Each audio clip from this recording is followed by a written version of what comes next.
जय श्री कृष्ण। माघ एक ऐसा माह है जो भारतीय संवत्सर का 11वां चंद्र मास व 10वां सौर मास कहलाता है। दरअसल मघा नक्षत्र युक्त पूर्णिमा होने के कारण ये महीना माघ का महीना कहलाता है।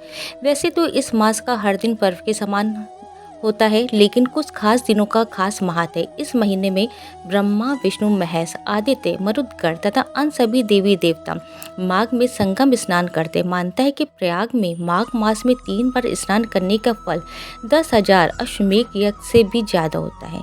पूरे महीने माघ स्नान करने वाले मनुष्य पर भगवान विष्णु प्रसन्न रहते हैं तथा उन्हें सुख, सौभाग्य, धन, संतान और मोक्ष प्रदान करते।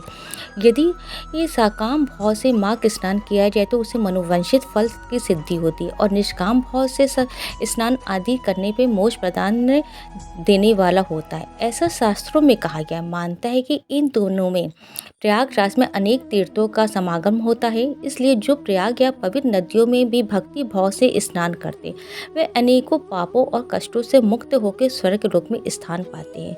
श्री रामचरितमानस के बाल खंड में लिखा है माघ मकर गति रवि जब होई, तीरथ पति ही अब सब कोई। धर्म राज युधिष्ठिर ने महाभारत युद्ध के दौरान मारे गए अपने रिश्तेदारों को सद्गति दिलाने हेतु मार्कंडेय ऋषि के सुझाव पे कल्पवास किया था। गौतम ऋषि द्वारा श्रापित इन देव को भी माघ स्नान के कारण श्राप से मुक्ति मिली थी। माघ मास में जो पवित्र नदियों में स्नान करता है उसे एक विशेष ऊर्जा प्राप्त होती है, जिससे उसका शरीर निरोगी और आध्यात्मिक शक्ति से संपन्न हो जाता है। महाभारत अनुशासन पर्व अध्याय 106 के अनुसार जो माघ मास में नियम पूर्वक एक समय भोजन करता है वह धनवान कुल में जन्म लेकर अपने कुटुंबजनों में महत्व को प्राप्त होता है। ग्रहों में सूर्य, नक्षत्रों में चंद्रमा श्रेष्ठ है, उसी प्रकार इस महीने का माघ मास श्रेष्ठ है। माघ में मूली का त्याग करना चाहिए। देवता और पितरों को भी मूली का अर्पण ना करें।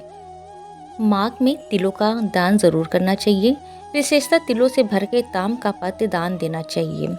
जो माघ मास में ब्राह्मणों को तिल का दान करता है वह समस्त जंतुओं से भरे हुए नरक का दर्शन नहीं करता है। श्री हरि नारायण को माघ मास अत्यंत प्रिय है। वसुतः ये मास प्रातः स्नान, कल्पवास, पूजा, जप, तप, अनुष्ठान, भगवत गति, साधु संतों की कृपा प्राप्त करने का उत्तम मास है। माघ मास की विशेषता का वर्णन करते महामुनि वशिष्ठ ने कहा, जिस प्रकार चंद्रमा को देख के कमलिनी तथा सूर्य को देख कर कमल प्रस्फुटित और पल्लवित होता, उसी प्रकार माघ मास में साधु संतों महर्षियों के सानिध्य में से मानव बुद्धि पुष्पित, पल्लवित और प्रफुल्लित होती, यानी प्राणी को आत्मज्ञान की प्राप्ति होती है। जय श्री राधे। अगर आपको मेरे द्वारा दी गई जानकारी पसंद आए तो चैनल को लाइक कीजिएगा, सब्सक्राइब कीजिएगा और कमेंट में श्री राधे लिखिएगा। जय जय राधे।